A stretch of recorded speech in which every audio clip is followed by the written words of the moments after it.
Assalamualaikum warahmatullahi wabarakatuh. Saudaraku, inilah ciri-ciri orang bertakwa.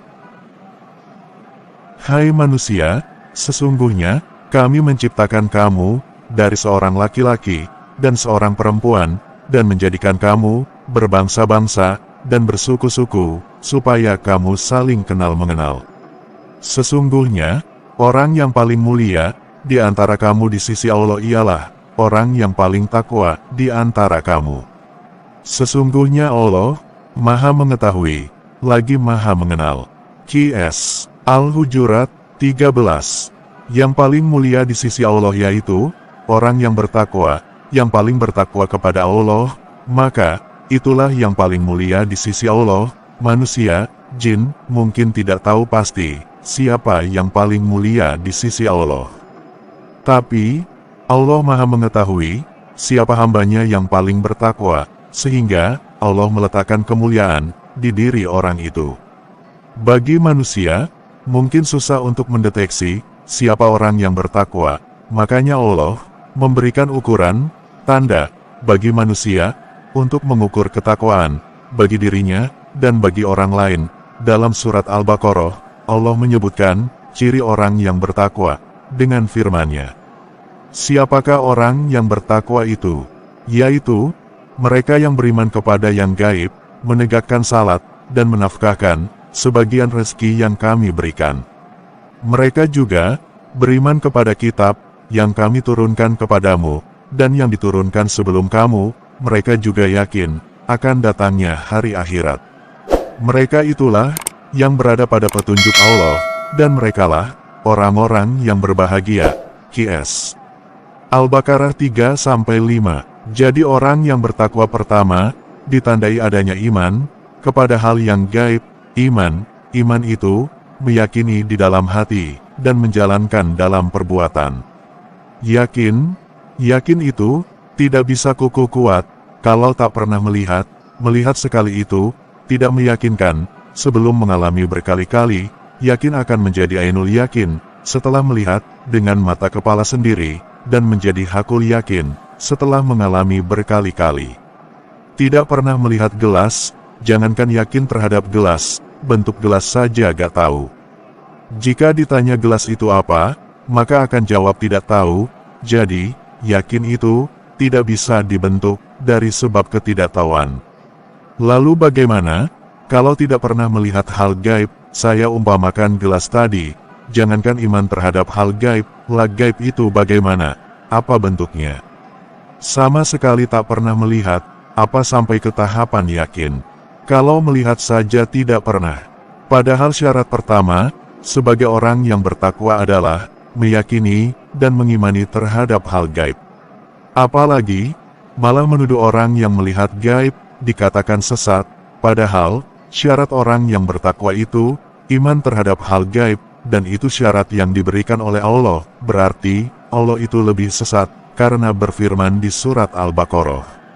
Syarat yang pertama, sebagai orang yang bertakwa adalah, harus iman terhadap hal gaib, dan orang bisa punya iman itu, sampai ke tahapan puncak hakul yakin, harus melewati ainul yakin, atau melihat, dan merasakan sendiri, kalau belum melewati tahapan pertama, sampai ke hakul yakin, ya belum bisa ke tahapan selanjutnya.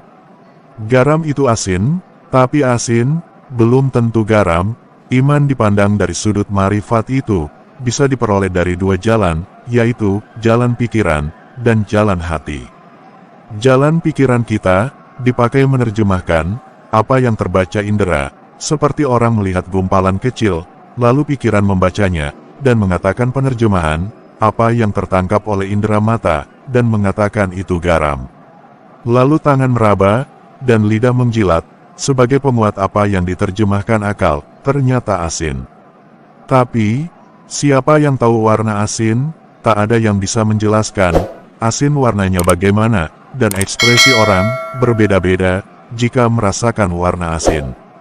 Orang berekspresi merem, ketika merasakan rasa asin. Tak bisa orang lain mengatakan ekspresi itu salah. Sebab itu hak setiap manusia. Yang jelas, yang dibutuhkan oleh manusia itu, bentuk putihnya garam, atau rasa asin, untuk membuat asin makanan, yang dibutuhkan adalah rasa asin.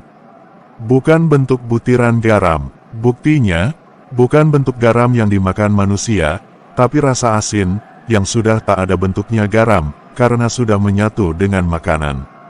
Tapi, keringat juga kan asin, apa ada mau, orang makanannya kurang asin, lalu ditetesi keringat, biar asin. Pasti tak akan ada yang mau. Berarti, sekalipun asin, maka yang dibutuhkan manusia itu bukan asal asin saja, tapi penerjemahan indera, diyakini, kalau yang dicampur makanan itu, benar-benar asli garam, bentuk syariatnya garam, yang dikeringkan dari air laut, dan mengkristal, berbentuk garam. Tak ada hakikat semua alam ini, sebab, hakikat alam ciptaan ini adalah, menunjukkan hakikat Allah. Garam itu asin, tapi asin belum tentu garam, jadi sifat asin, bukan hakikat garam. Islam, di dalamnya ada syarat rukun, peraturan hukum, dalam segala hal, tak hanya cara beribadah, tapi juga bekerja, muamalah, jual beli, dan lain-lain, dalam aspek lahiriah kehidupan. Makanya orang, jika menjalankan segala peraturan, dan cara hidup itu, dinamakan orang Islam, segala aturan, dan cara penerapannya, dinamakan syariat, dan hukum di dalamnya, dinamakan hukum syariat. Islam itu, perintah mencari keselamatan, yang menjalankan segala rukun Islam, dinamakan, orang yang menempuh jalan keselamatan, asal selamat saja, selamat di dunia dan akhirat. Iman, yaitu, segala sesuatu yang berhubungan dengan keyakinan, keteguhan, suasana hati, dan segala macam aspek, yang berhubungan keyakinan, semua berhubungan dengan batin seseorang, ruhani seseorang, hal ihwal keilmuan di dalamnya, dinamakan ilmu tasawuf. Ilmu yang membentuk, suasana hati ruhani, bagaimana teori membersihkan ruhani, dari sifat tercela, dan mengganti dengan sifat terpuji. Menjalankan keduanya, dalam bersamaan, antara Islam dan iman, atau syariat hakikat, dinamakan ihsan, atau orang yang memperbagus ibadahnya, selalu berharap, ibadahnya lebih berkualitas dan benar, menjalankan ihsan itu, dinamakan torekoh, tarekat. Orang yang menjalankan tarekat disebut salik, atau orang yang menempuh jalan. Semoga paham.